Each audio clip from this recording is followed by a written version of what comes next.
I'm Lee Doherty-Biddison. And I'm Carolyn Kamsty-Fowler, and we're your co-hosts for the Johns Hopkins Office of Wellbeing's podcast, Vital Conversations, Influencing Workplace Wellbeing in Healthcare. We spend a lot of time thinking about how to influence workplace well-being in healthcare, and we're excited to share what we're learning. Thank you for joining us. Hello, and welcome to the Vital Conversations podcast. I'm Lee Biddison, Chief Wellness Officer for Johns Hopkins Medicine, and your host for this episode. Today, I'm delighted to welcome my colleague, Dr. Jose Suarez, for a conversation about culture transformation. Dr. Suarez is professor of anesthesiology and critical care medicine, neurology, and neurosurgery at Johns Hopkins. Jose also serves as the director of neurosciences critical care and the director of the Johns Hopkins Precision Medicine Center of Excellence for Neurocritical Care. In addition to these leadership roles, Jose maintains active engagement in all parts of our tripartite mission in clinical care and research and education. He's a PI on numerous NIH-funded grants and has served as mentor for scores of trainees. I'm thrilled to welcome Jose here today to talk about this really essential well-being topic of culture transformation. Jose, thank you for being here. No, thank you, Lee, for inviting me. I'm really honored and excited to share our experience. Well, Jose, it's been just a couple months ago now that you and I sat down on a, Zoom call to catch up, and you shared the work that had been happening in the neurocritical care unit here at Johns Hopkins. And I was just delighted to hear the amazing work that's been going on. And I'm grateful that you're willing to talk about it with our audience. So maybe just to go all the way back to the basics, so sort of to the starting point, tell us what was happening in the NCCU that motivated you to really start to think about this whole culture transformation concept. What was happening? Yes, and I think I will probably start by saying that obviously the neurocritical care unit, like most ICUs or all ICUs, they're high acuity environments, where you're required to work with multidisciplinary teams, and there is often the experience of emotional and cognitive strain due to workload and unpredictable patient outcomes that may all lead to obviously provider burnout, impaired team dynamics, and compromised patient care sometimes because of that. And obviously that's also compounded more recently by our experience with the COVID-19 Right. pandemic that further amplified and left the lingering effect on ICU burnout by increasing our workload from higher acuity and also staffing shortages. So I think that was the perfect storm that I think led us to find out that our team was really not working as a team. We were working as pseudo teams, and this was all based on informal information that we were receiving from nursing staff, from our APPs, and also from our faculty and trainees.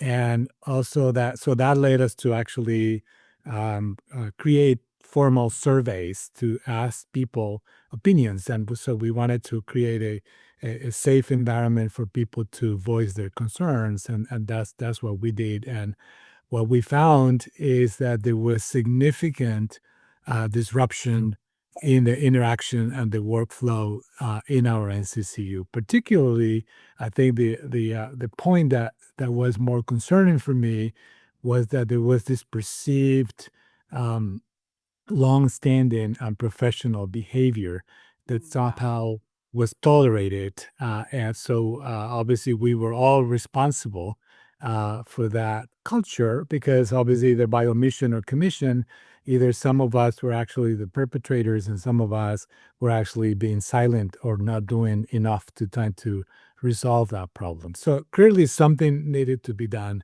and that was the urgency that we decided to implement these changes, and this was all back in the fall of 2023.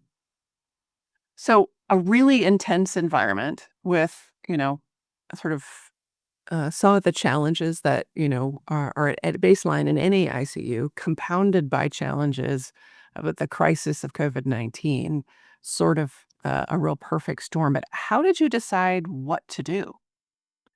Yeah, this is interesting. I really didn't know how to do this and where to begin, right? So the first thing that I did was to set up a multidisciplinary team to sort of gather input from everyone. And the team was made up of senior and junior faculty and mid-level faculty, also mid-career faculty, I'm sorry, and also APPs, trainees, pharmacists, and also nursing staff. So we really wanted to get all stakeholders, or at least representative from all groups together to try to decide how to do it. So the first thing I did, I took a deep dive into the literature and see maybe somebody else has probably done this before, and maybe we can get some guidance, right? Some sort of roadmap. That's what I was trying to look for, and but it was really overwhelming because when I went and looked at the literature for the past decade, I found a lot of information on different topics, but they were isolated topics. For example, people working on how to make people happier at work, or how to improve well-being, or how to work on perfectionism. Things like that. So there were a lot of these buzzwords that were available out there in the literature, but there wasn't really one all-encompassing work that was actually trying to put all those things together.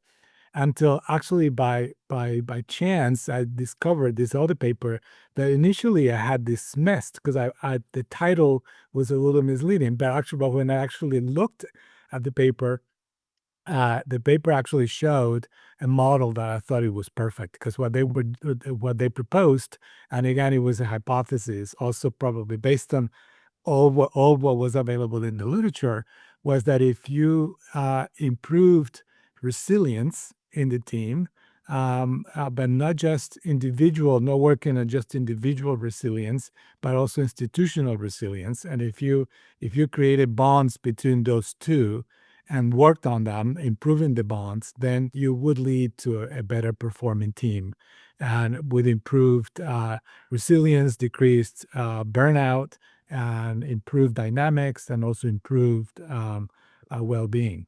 So I found this paper that actually described the model that I was probably hoping to find, which it was great. So what the authors proposed, and this was a hypothesis, of course, because it hadn't been tested, was that if you strengthen the four bonds between the individual and the organizational resilience, and those that will result in an improved team dynamics, decreased burnout, and more efficient teamwork.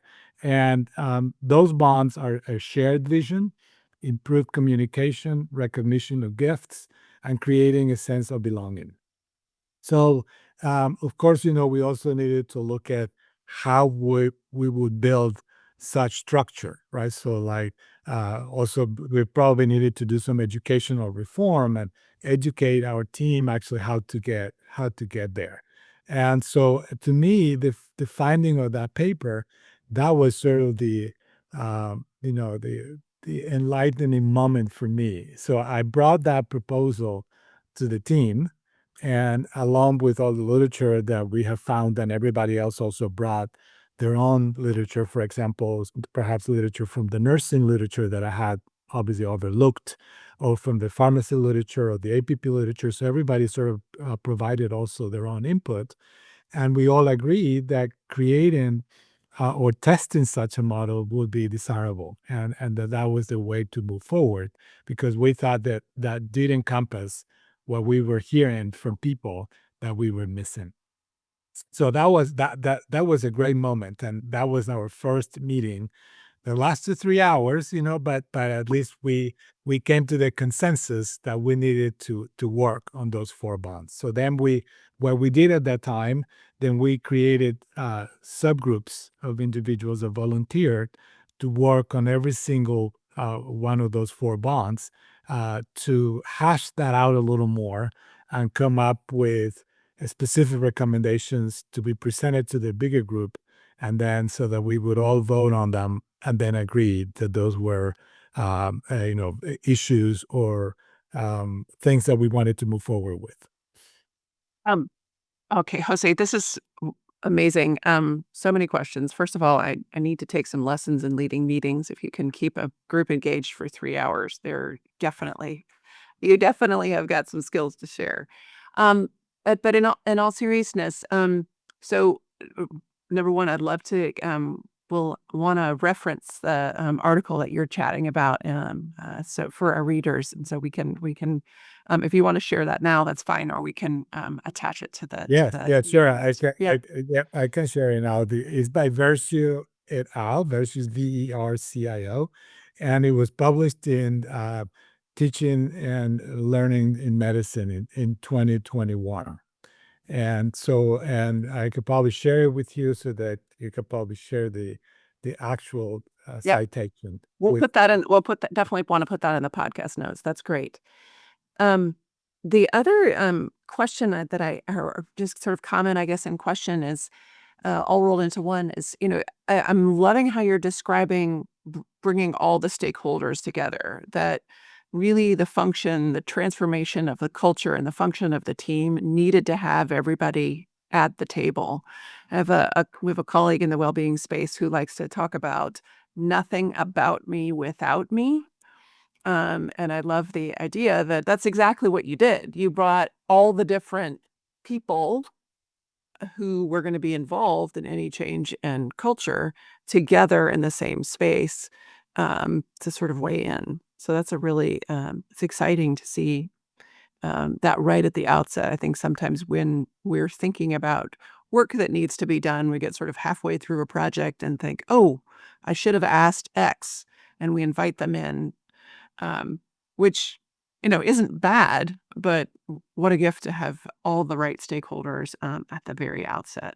So, Yeah, yeah, and it was also interesting because I didn't know how to begin the meeting, mm, and it just occurred to me because when I was hearing what people were telling me, and several of the people that I met with in the safe space that we provided them, they did bring this up about people being responsible for the culture by omission or commission, right? So then what I told everybody from the beginning is that, well, I welcome you all, and I'm glad that you're all here. But the first reflection that we need to make is that we all need to acknowledge that we are responsible for this. And I told him, and if you cannot acknowledge that at the outset, then I'm going to ask you to excuse yourself from the group, and then we can bring somebody else in your place, somebody who will willing to acknowledge that. Because I think we all need to, without acknowledging this, I don't think we'll be able to move forward. And I'm glad that everyone in the group acknowledged it very quickly. And I said, yes, we know we're all responsible, but we want to build something better. We want to build a community that we all feel proud of and that we all want to belong to. So then we moved on to ask the three questions. One of them was, why are we here? How did we get here? And what is your contribution to the very thing you complain about? And finally, we said, well, maybe we can sneak in a fourth one in there. What do we want to create together that would make the difference, right? So then, obviously, everybody acknowledged, yes, we have a great opportunity here, and yes, we want to move forward. And everybody, I was really amazed and pleasantly surprised by how engaged everybody was, because they were really invested in making sure that we ended up with a culture change, knowing the risks, right? Because we also acknowledge the risks, because yeah. it could have gone the other way. It could have just completely destroyed the team rather than come up at the end with a stronger team. Because that was the risk that we all thought that we needed to take. I think that point that you're making is so important, that this, embarking on this journey of culture transformation is a risk, because, if we're operating in that space of transparency and full engagement, it may be that we don't like they're are part of the team, members of the team don't like where it goes, and can be really problematic. But what a beautiful thing, if it, everybody's able to lean into the process, as you all experienced. So you said you made you created subgroups, and sort of how did their work progress, and what did that look like? Yes, so the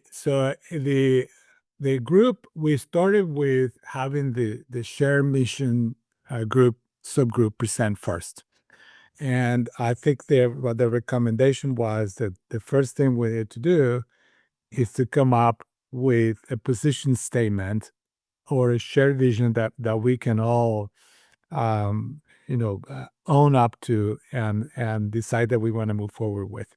So that they all thought that it was the urgency that we needed to do that as the first step.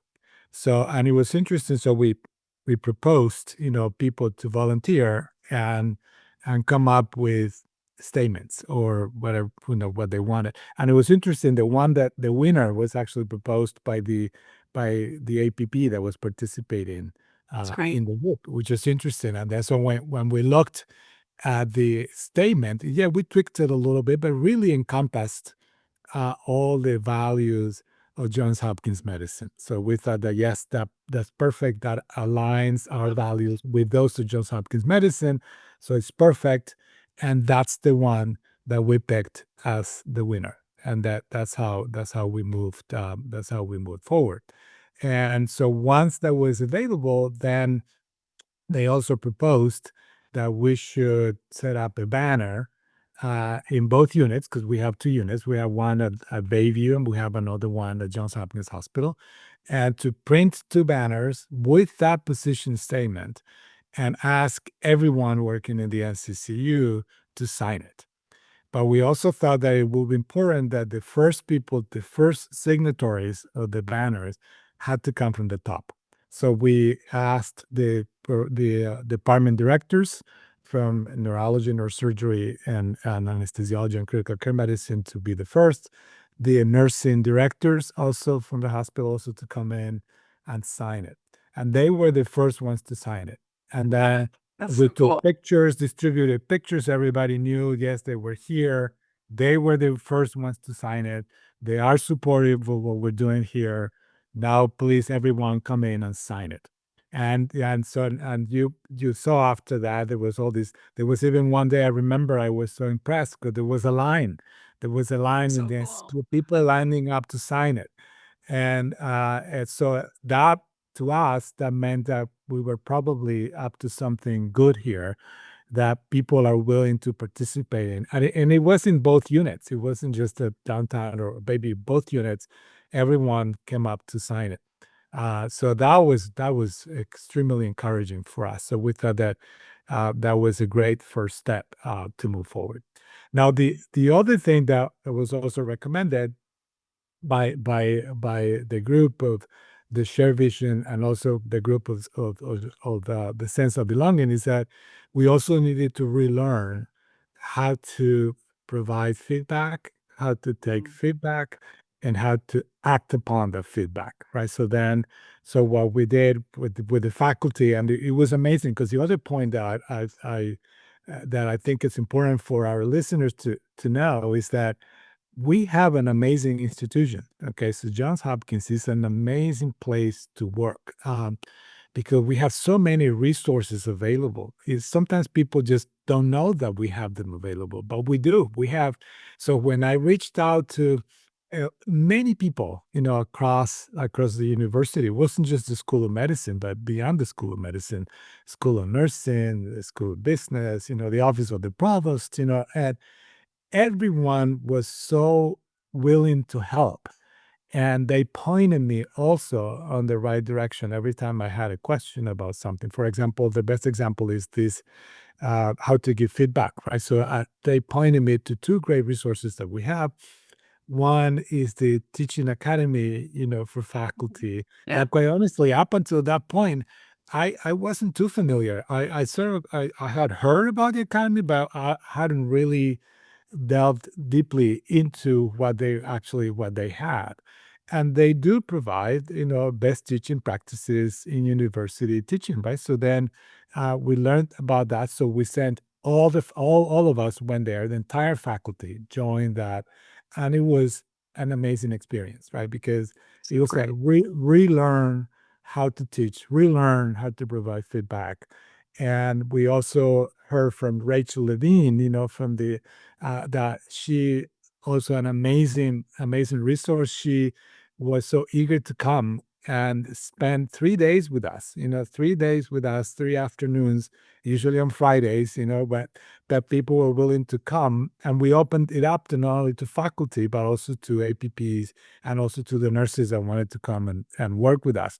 So what we did, she asked us to provide specific case examples, right? So specific examples as to where we thought that perhaps the feedback wasn't provided in an adequate manner. So we asked people to give us specific examples, and we gave it to her, and then we worked with those examples so that people could see where the feedback was not properly delivered, or perhaps when was not properly accepted by the person that was getting the feedback, so that we could all learn from that exercise. And then we also, obviously, she also shared with us some manuscripts that were available in the literature as to how to do that the best. And I think that one of the points that really stood out for me was making sure that when we were rounding, or when we were working with the multidisciplinary team, always ask ourselves the question, was anybody left out? And to me, that was question. that was sort of an eye opening for me too. And then now I have incorporated that into my daily work in the ICU. Every time I'm rounding, or I'm in a meeting, or I'm delivering a lecture, I want to make sure that I'm looking at everybody and make sure I'm making the point that everybody should ask the question. Did you ask the question? Do you have, feel free to interject and recommend whatever you think we need to implement here. I want to make sure that your voices are heard. So that was, and I think everybody else has sort of more or less followed that example, because people feel more included now. Great. For our audience, Dr. Rachel Levine is a part of the leadership team in the Office of Faculty here at Johns Hopkins. She is one of our associate deans and a really magnificent clinician educator and a teacher in the space of education. So just as a side note for the reference or the support resource that Jose is sharing. Yes, I completely agree with you, Jose. We have just a wealth of resources, and sometimes it's hard to know exactly where they all are, but wonderful to highlight these here and think about how they could be applied elsewhere across the institution or serve as an external resource as well. Yes, yes. And then the other point that was made by the group that worked on communication was obviously improving, the communication not only among ourselves but also from the top down. So from the leaders in the NCCU. So that led to obviously sending more frequent messaging, like weekly messaging, so making sure that people were up to date. We also developed some monthly small group and division-wide meetings to make sure that also all of them multidisciplinary, in addition to the individual meetings. Let's say the providers had their own meeting, physicians and APPs, the nursing staff had their own meeting, pharmacy had their own meetings. But then we would also have this monthly meeting where we would bring everyone together and emphasizing that we were obviously creating a safe space, so that people could provide feedback. And if they didn't feel comfortable sharing it, in front of the bigger group, that they should feel free to reach out to the leadership and share what they thought that perhaps they were bothered by, or something that they thought needed improvement. And that actually also helped, because then we told them, if we don't hear from you what the issues are, there's no way that we can actually try to fix them, because we don't know what they are. Right. So and so people felt comfortable about bringing that up as well. And that was wonderful to see because we heard it from everyone, even the EDS staff, even they also brought up their own issues, that they were also having. So that was amazing. So the other thing that we also thought that it was important was to create this zero tolerance policy for unprofessional behavior. Okay, so because what we defined as this unprofessional behavior was a behavior or a personal conduct that harms patient care, teamwork, organizational trust, patient safety, and of course, the clinical learning environment. So, by defining it that way, we also said, look, we all need to be committed to being good citizens, right? So, and so the good citizenship also was defined as accountability to the whole, without any barter. Okay, this is not quid pro quo here. This is something that we want to be good citizens because this is good for everyone. And we should not expect anything in return except great teamwork. That should be our reward by being good citizens. And so then we told people, we also created a document. That was the other recommendation, to draft the document. Um, that is like an acknowledgement from all team members that they were going to share this vision that we had created. They're aligning our values with those of Johns Hopkins Medicine, and that we were also going to go along with this zero tolerance policy for unprofessional behavior. And so we gave it to everybody, and I said, "Look, we know this is not legally binding, but this is a document that is actually telling us that you are willing to be part of our team, right? So, and I think and it's also important to share that most people actually signed it. There were some people that did not sign the document, and so we obviously had to had a conversation with those individuals and said, look, we're here trying to build a better team, but in the fact that you're not signing the document, perhaps that indicates that it may be time for you perhaps to look for another team, right? Maybe this may not be the perfect team. So reflect upon that, and let us know whether you still want to be part of our team, because we want everybody to work together. And we cannot continue with business as usual the way it was before, because clearly that was not good. And that was hard. That was obviously a hard conversation to have, but we needed to be honest and transparent with everyone that that was the expectation. And so you said that not everyone signed. So do I remember correctly from our previous conversation that there were a few people who left the team ultimately? Yes, there were some individuals that left the team, that they decided perhaps that they wanted to go and work elsewhere, or that they were not sharing, what this multidisciplinary team had come up, the recommendations that we had come up with. Yes, so that was and it was hard, and it was, because obviously every time you implement changes, um, that brings emotional an emotional component to it, because obviously you have to have honest conversations, and transparent conversations. But I think we were very empathetic as well. I think we tried to be very empathetic and very understanding, and trying to understand where these minority individuals were coming from as well, so that we could also help them and provide them with support, because I think that's also important, to try to help them, and also move forward, right? So, and that was also important. And I think there was another conversation, that I'm bringing her name here because she told me that it was okay to quote her. Charlene Gamaldo, who is at the office of the provost now, she's also faculty in the Department of Neurology.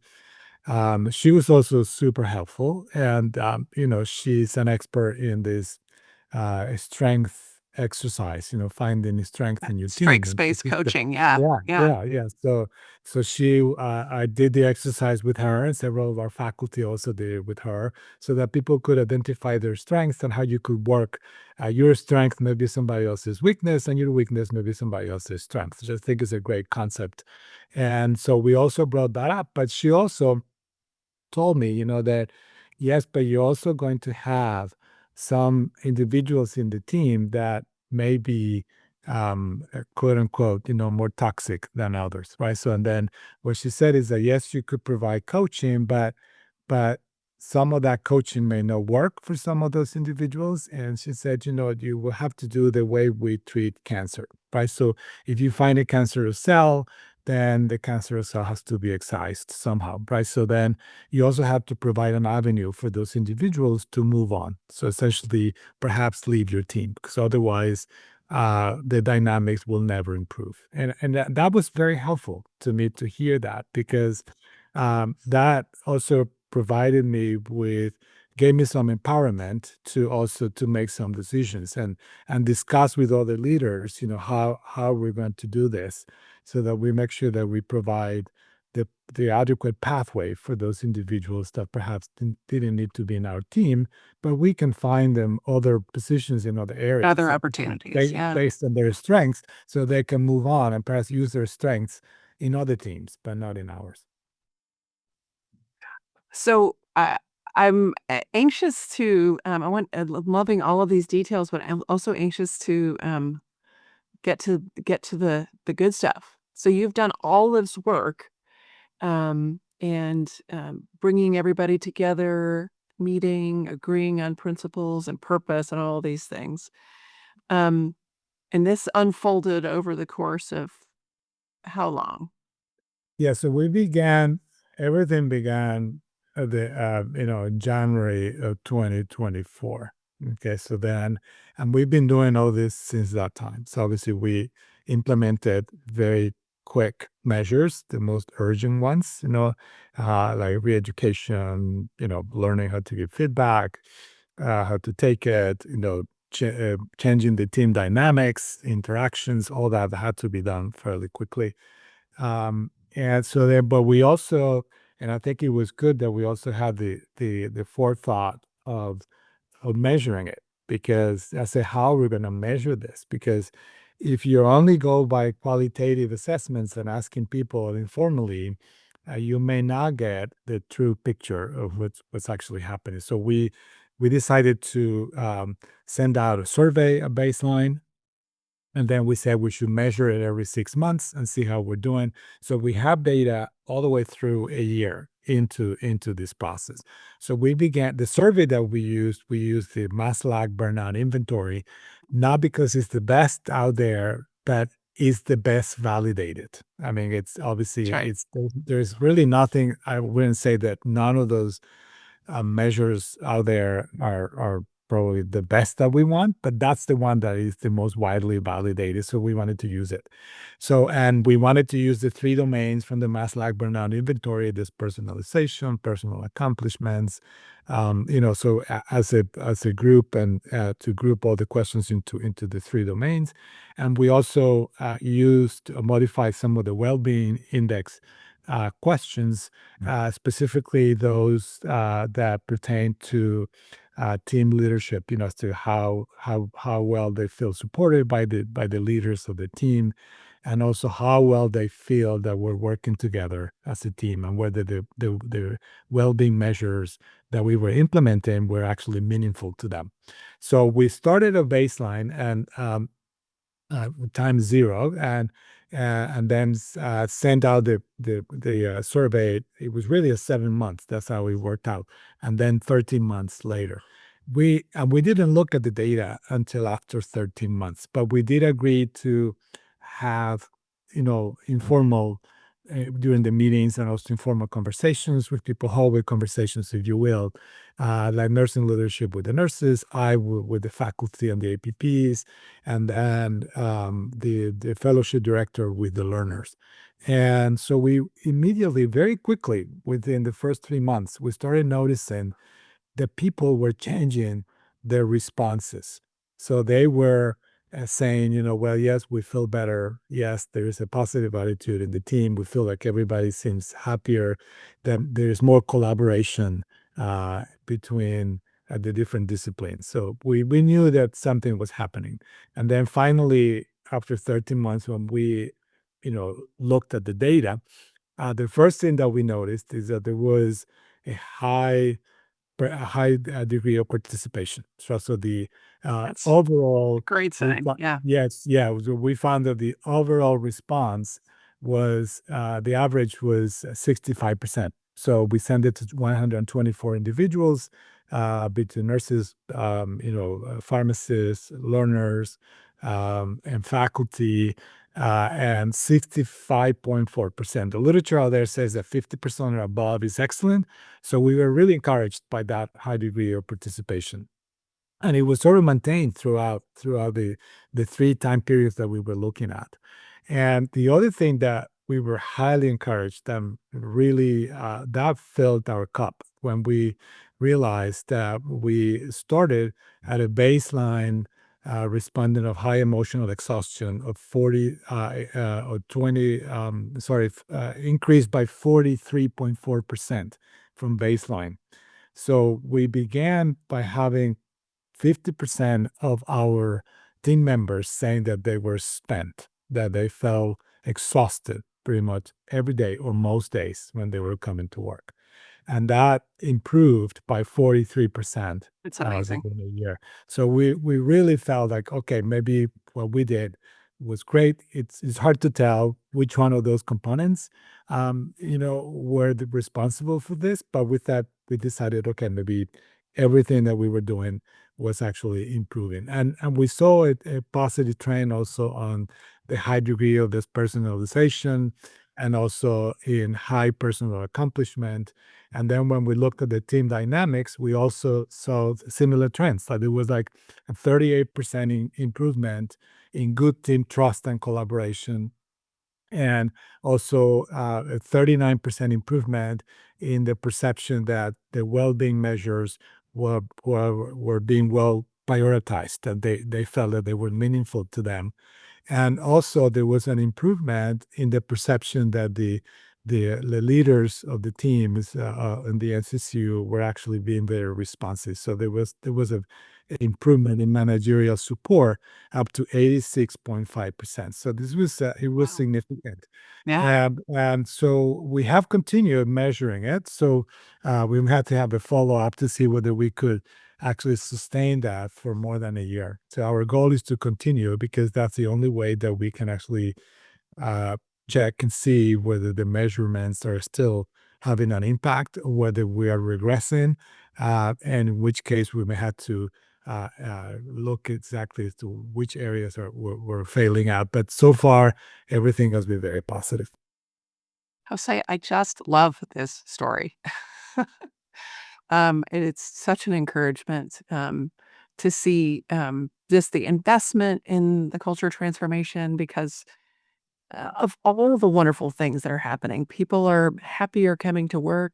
The patients are, shifting back to the center of focus, and we are, getting away from the fractured teams and more towards the optimal care that we want to deliver, which is really what the mission is all about, and it's so fantastic. I could keep talking to you about this for hours, but we should probably wrap up. But before I do, I just wanted to ask if there's anything about your journey in the NCCU that I haven't asked about that you would like for our listeners to know. No, I think you asked the right questions, but I think I wanted to sum it up by telling people that uh, you know culture change is difficult, and it's a risk, as I mentioned before, but it is a risk worth taking. And I think the only way to do it is through hard work and providing people a safe space. Just because you're not hearing feedback from people about how your team dynamics is, does not mean that everything is perfect. It may mean that they're afraid to tell you, or there is something going on with the team that they don't want to be transparent and don't want to come forward. So it's important to provide a safe space. Once you provide a safe space and talk to people, then you'll realize that perhaps your team is not as perfect as you thought it was. Jose, such an important reminder. And once again, thank you so much for this thought-provoking, insightful, inspiring conversation. And for our listeners, as always, we love to hear from you. So we are signing off now for the Vital Conversations podcast. Take care. Thank you. Thank you. So that's it for today. If you enjoyed what you heard, please share this podcast with a colleague. And as always, we welcome your feedback. If there are any topics you'd like to hear about, please email us at owb@jhmi.edu.